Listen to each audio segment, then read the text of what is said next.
Hello बच्चों, कैसे हैं आप बच्चों। आज हम पढ़ेंगे क्लास 8 हिंदी बसंत के अंतर्गत अकबरी लोटा, जो कि एक मज़ेदार कहानी है और इसके लेखक हैं अन्नपूर्णानंद वर्मा जी। तो चलिए हम आपको बताएंगे यहाँ पर इस पाठ का सारांश और अंत में पाठ से संबंधित प्रश्नों के उत्तर भी। तो आप भी हो जाएं तैयार और हमारे साथ साथ पढ़ें कहानी अकबरी लोटा। बच्चों, आप देख रहे हैं ना यहाँ पर, यह है अकबरी लोटा। हम आपको बता रहे हैं यहाँ पर इस पाठ का सारांश। अन्नपूर्णानंद की कहानी अकबरी लोटा एक हास्यपूर्ण कहानी है। लेखक ने कहानी को बहुत ही रोचक तरीके से प्रस्तुत किया गया है और साथ के साथ बताया गया है कि परेशानी के समय में परेशानी न होकर समझदारी से किस तरह से एक समस्या का हल निकाला जा सकता है। और दूसरी बात, इस कहानी में यह भी बताया गया है कि एक सच्चा मित्र ही मित्र के काम आता है, उसके लिए बहुत कुछ कर गुजरता है। कहानी के माध्यम से लेखक हमें सीख देना चाहता है कि सही वक्त पर सही समझ का उपयोग करना कितना ज़रूरी है। इस कहानी के मुख्य पात्र हैं लाला झाऊलाल और उनके मित्र पंडित बिलवासी मिश्र जी। आगे पंडित अन्नपूर्णानंद जी ने इस कहानी में बताया है कि लाला झाऊलाल नामक व्यक्ति बहुत अमीर नहीं है, पर उन्हें गरीब भी नहीं कहा जा सकता। पत्नी के 250 रुपया यानी कि 250 रुपया मांगने पर तथा अपने मायके से लेने की बात पर अपनी इज्जत के लिए 7 दिन में रुपए देने की बात की जाती है। 5 दिन बीतने पर अपने मित्र बिलवासी को यह घटना सुनाकर पैसे की इच्छा रखी, पर उस समय उसके पास रुपये न थे। बिलवासी जी ने उसके अगले दिन आने का वादा किया। जब वह समय पर ना पहुँचे तो झाऊलाल चिंता में छत पर टहलते हुए पानी मांगने लगे। पत्नी द्वारा लाए हुए नापसंद लोटे में पानी पीते हुए लोटा नीचे एक अंग्रेज पर गिर जाता है। अंग्रेज एक लंबी चौड़ी भीड़ सहित आंगन में घुस गया और लोटे के मालिक को गाली देने लगा। बिलवासी जी ने बड़ी चतुराई से अंग्रेज को ही मूर्ख बनाकर उसी लोटे को अकबरी लोटा बताकर उसे 500 रुपये में बेच दिया। इससे रुपए का इंतजाम भी हो गया और झाऊलाल की इज्जत भी बच गई। इससे लाला बहुत प्रसन्न हुए। उसने बिलवासी जी को बहुत धन्यवाद दिया। बिलवासी जी ने पत्नी के संदूक से लाला की मदद के लिए निकाले गए 250 रुपया उसके संदूक में वापस रख दिए और फिर चैन की नींद सो गए। तो बच्चों, ये था यहाँ पर इस कहानी का सारांश। उम्मीद है कि आपको यह कहानी मज़ेदार लगी होगी और आप इसे अच्छे से याद भी करेंगे। पूरा पाठ पढ़ने के लिए आप अपनी पुस्तक में इस पाठ को पढ़ें। आइए इसके बाद देख लेते हैं यहाँ पर इस पाठ से संबंधित प्रश्नों के उत्तर भी। जैसे कि आप यहाँ पर देख सकते हैं, अभ्यास प्रश्न उत्तर। और सबसे पहले प्रश्न है आपके लिए कहानी की बात से। तो यहाँ पर पहला प्रश्न है आपके लिए, लाला ने लोटा ले लिया, बोले कुछ नहीं, अपनी पत्नी का अदब मानते थे। लाला झाऊलाल को बेढंगा लोटा बिल्कुल पसंद नहीं था, फिर भी उन्होंने चुपचाप लोटा ले लिया। आपके विचार से वे चुप क्यों रहे? अपने विचार लिखिए। आप उत्तर लिखेंगे, लाला झाऊलाल को बेढंगा लोटा बिल्कुल पसंद नहीं था, फिर भी उन्होंने चुपचाप लोटा ले लिया क्योंकि वे अपनी पत्नी का अदब मानते थे। इसके अतिरिक्त उन्होंने सोचा कि अभी तो लोटे में पानी मिला है, यदि चूँ कर दूँ तो कहीं बाल्टी में भोजन ना करना पड़े। यही सोचकर उन्होंने चुप रहकर ही लोटा ले लिया या चुप रहना ही बेहतर समझा। इसके बाद दूसरा प्रश्न आपके लिए यहाँ पर, लाला झाऊलाल ने फौरन 2 और 2 जोड़कर स्थिति को समझ लिया। आपके विचार से लाला झाऊलाल ने कौन सी बातें समझ ली होंगी? उत्तर लिखेंगे आप। लोटा गिरने पर गली में मचे शोर को सुनकर भारी भीड़ लाला झाऊलाल आंगन में घुस आई। एक अंग्रेज को भीगे हुए तथा पैर सहलाते हुए देखकर वे समझ गए कि स्थिति गंभीर है और इस समय उनका चुप रहना ही ठीक है। इसके बाद बच्चों, तीसरा प्रश्न आपके लिए, अंग्रेज के सामने बिलवासी जी ने झाऊलाल को पहचानने तक से इनकार क्यों कर दिया? आपके विचार से बिलवासी जी ऐसा अजीब व्यवहार क्यों कर रहे थे, स्पष्ट कीजिए। आप उत्तर क्या लिखेंगे? आप लिखेंगे उत्तर, अंग्रेज के सामने बिलवासी जी ने झाऊलाल को पहचानने से इनकार कर दिया क्योंकि वह अपनी योजना पूरी करना चाहते थे जिससे पैसे की व्यवस्था हो सके। यदि वे लाला जी को पहचानते तो योजना विफल हो जाती। पंडित बिलवासी मिश्र ऐसा अजीब व्यवहार इसलिए भी कर रहे थे कि अंग्रेज को जरा भी संदेह न हो कि वह लाला झाऊलाल का आदमी है। इसके बाद चौथा प्रश्न है बच्चों यहाँ पर, बिलवासी जी ने रुपयों का प्रबंध कहाँ से किया था? लिखिए। तो उत्तर लिखेंगे आप, बिलवासी जी ने रुपयों का प्रबंध अपने ही घर से अपनी पत्नी के संदूक से चोरी करके किया था। बाद में उन्होंने रुपये चुपचाप वहीं रख दिए। पांचवा प्रश्न है, आपके विचार से अंग्रेज ने वह पुराना लोटा क्यों खरीद लिया? आपस में चर्चा करके वास्तविक कारण की खोज कीजिए और लिखिए।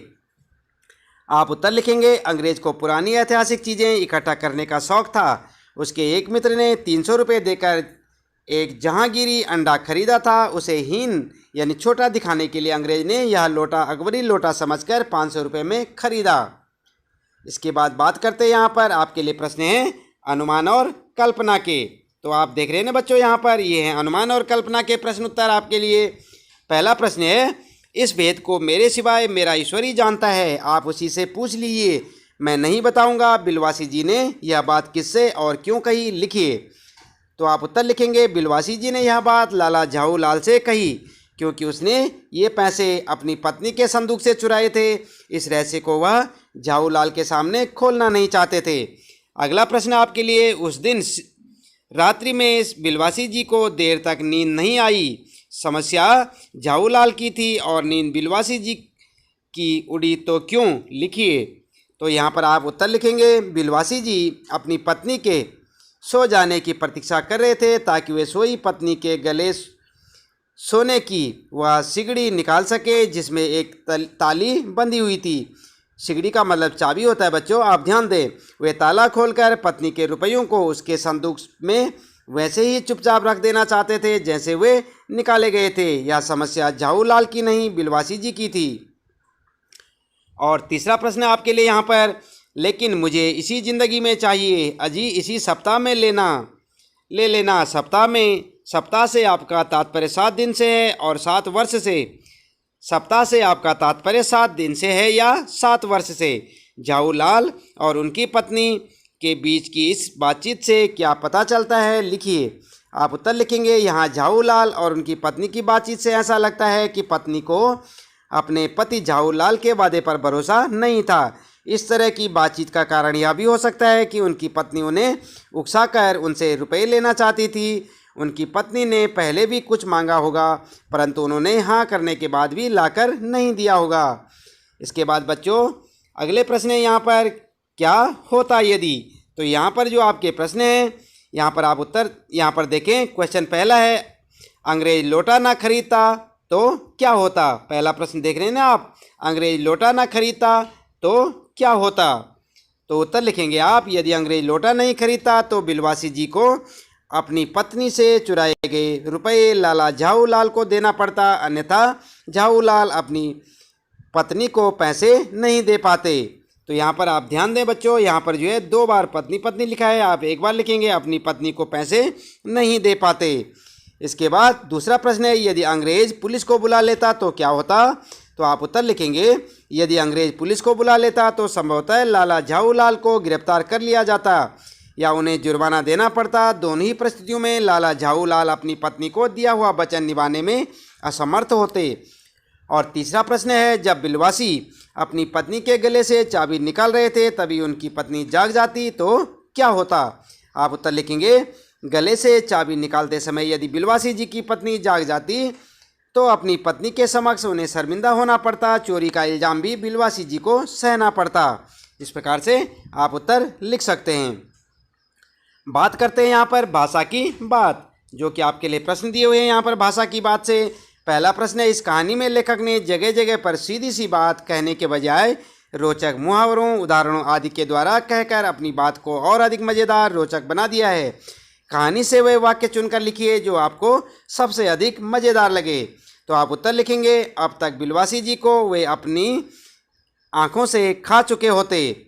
दूसरा, जैसे आप देख सकते हैं यहाँ पर, कुछ ऐसी गढ़न उस लोटे की थी कि उसका बाप डमरू माँ चिलम रही हो। और तीसरा हो सकता है 250 रुपये तो एक साथ आँख सेकने के लिए भी ना मिलते हैं। तो इस प्रकार से आप इसका उत्तर लिख सकते हैं। अगला प्रश्न है यहाँ पर प्रश्न 2, इस कहानी में लेखक ने अनेक मुहावरों का प्रयोग किया है। कहानी में से 5 मुहावरे चुनकर उनका प्रयोग करके हुए वाक्य लिखिए। करते हुए वाक्य लिखेंगे आप। तो यहाँ पर जो है उत्तर होगा, आँख सेकने के लिए भी न मिलना। तो यहाँ पर हो सकता है इसका अर्थ क्या होगा, दुर्लभ होना। आप देख रहे हैं ना बच्चों, यहाँ पर मुहावरा है आँख सेकने के लिए भी न मिलना, मतलब कि दुर्लभ होना। पुरानी चीज़ें तो आजकल आँख सेकने के लिए भी नहीं मिलती। इस प्रकार आप वाक्य लिख सकते हैं। सेकंड में है आँखों से खा जाना। आँखों से खा जाना इसका मतलब है क्रोधित होना। कांच का गिलास टूट जाने से उसने बच्चे को ऐसे देखा मानो आँखों से ही खा जाएगा। इस प्रकार आप लिख सकते हैं। इसके बाद तीसरा मुहावरा है बाप डमरू माँ चिलम, यानी कि बेढंग सा आकार जो होता है, वहाँ पर आप कह सकते हैं और सौरभ के डब्बे का आकार देखकर ऐसा लगता है जैसे उसका बाप डमरू और माँ चिलम रही होगी।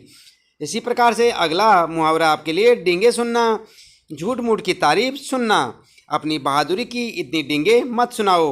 और अगला मुहावरा है चैन की नींद सोना, मतलब कि निश्चिंत सोना।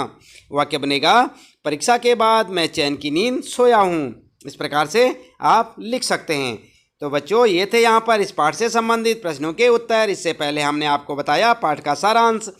उम्मीद है कि आपको यह पाठ अच्छे से समझ आया होगा और इसी प्रकार से आप अन्य पाठों को देखने के लिए चैनल में जाएं और वहाँ पर आपको क्लास 8 हिंदी से संबंधित सारे पाठ आपको देखने को मिलेंगे। आप उन प्रश्नोत्तरों को सीखें और पाठ का सारांश जानें।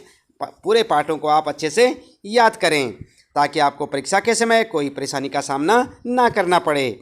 आज के लिए इतना काफ़ी है। आपका दिन शुभ हो।